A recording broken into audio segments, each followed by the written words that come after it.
এরে কিন্তু গাইস জিনিস কিন্তু একবারে দেখার মতো হয়ে যাচ্ছে।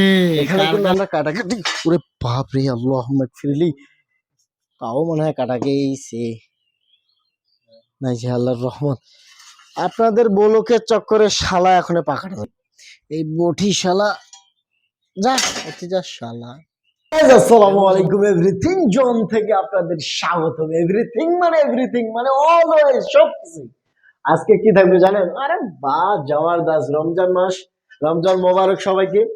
রমজান মাসে আপনারা নিজে বন্ধু বান্ধব মিলে কখনো কি নিজে ইফতার তৈরি করে খাইছেন? আজকে কি ইফতার খাবো জানেন? এর আগে কেউ কখনো খাইছেন নাকি সেটাও জানাবেন। আজকে প্ল্যান করছি 4টা গরুর পা, একটা গরুর 4টা পা সুন্দর করে পরিষ্কার করে ধুয়ে, ভাই ঠান্ডা পানি দিয়ে ধুছিস? হ্যাঁ ঠান্ডা পানিতে আরেকবার ধুয়ে নি। সুন্দর করে পরিষ্কার করে ধুয়ে তারপর সেটা হবে সেই জবরদস্ত ইফতারের খাবার। তার জন্য কিন্তু আমরা গরম পানি দিয়ে ধুয়ে নিচ্ছি, এখনো ঠান্ডা পানি দিয়ে ধোয়া হয়নি। বেরেস্তা রেডি করা হচ্ছে, তারপর কিভাবে রান্না করা হচ্ছে, কিভাবে তারপর যেটা দেখাবো ফাটাফাটি দেখাবো, খাওয়া দেখাবো ইনশাল্লাহ। তো আপনারা বন্ধু বান্ধব মিলে কখনো এরকম নিজেরাই কখনো সব করছেন? আমার তো মনে হয় না করছেন, করেন নাই মনে হয়। তো আপনারা কখনো করে দেখেন। রমজান মাস চলতেছে, করতে পারেন, সমস্যা নেই। আল্লাহের পাশে এগুলো এখন নিয়ে যাব উপর তলায়, কারণ রান্নার স্বাদ কোথায় জানেন? রান্নার স্বাদ কিন্তু চুলায়। শুধু মশলাপাতিতে রান্নার স্বাদ হয় না, রান্নার স্বাদ কিন্তু চুলার মধ্যেও হয়। কিন্তু আমরা সেটা ব্যবহার করতে চাই না। আমরা মনে করি গ্যাস, রাইস কুকার, তারপরে কারেন্টের চুলা, এগুলোর মধ্যে আমরা মনে করি যে খুব ভালো রান্না হয়। না, চুলার মধ্যে সব থেকে বেস্ট, সব থেকে ভালো রান্না হয়। তো আপনারা আমাদের সাথেই থাকেন।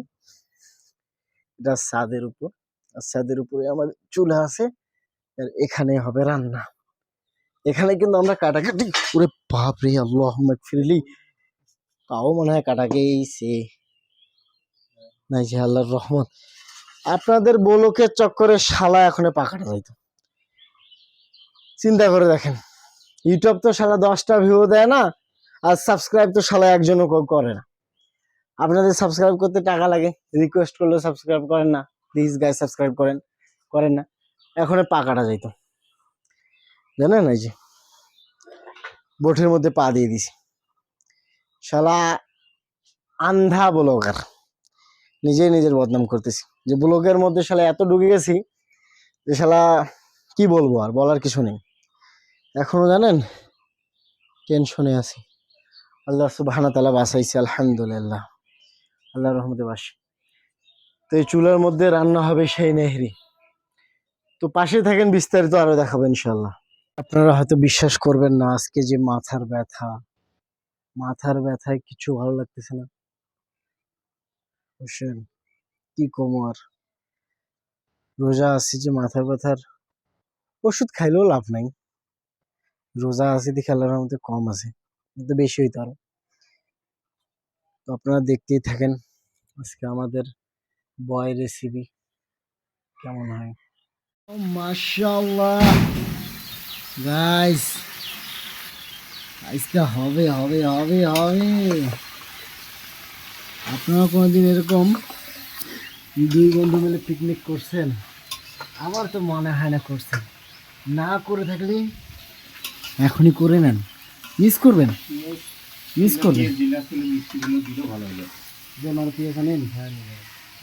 পেঁয়াজ আনতে যাবো গাইস নিচ থেকে। এরে কিন্তু গাইস জিনিস কিন্তু একবারে দেখার মতো হয়ে যাচ্ছে। কার মুখে পানি চলে আসছে একটু বলবেন? আর কিছু দেখাবো না গাইস, আজান হয়ে গেছে, নামাজ পড়তে যাব। আর তারপরে তো ইফতার, তারপরে আবার মনে করেন তারাবি।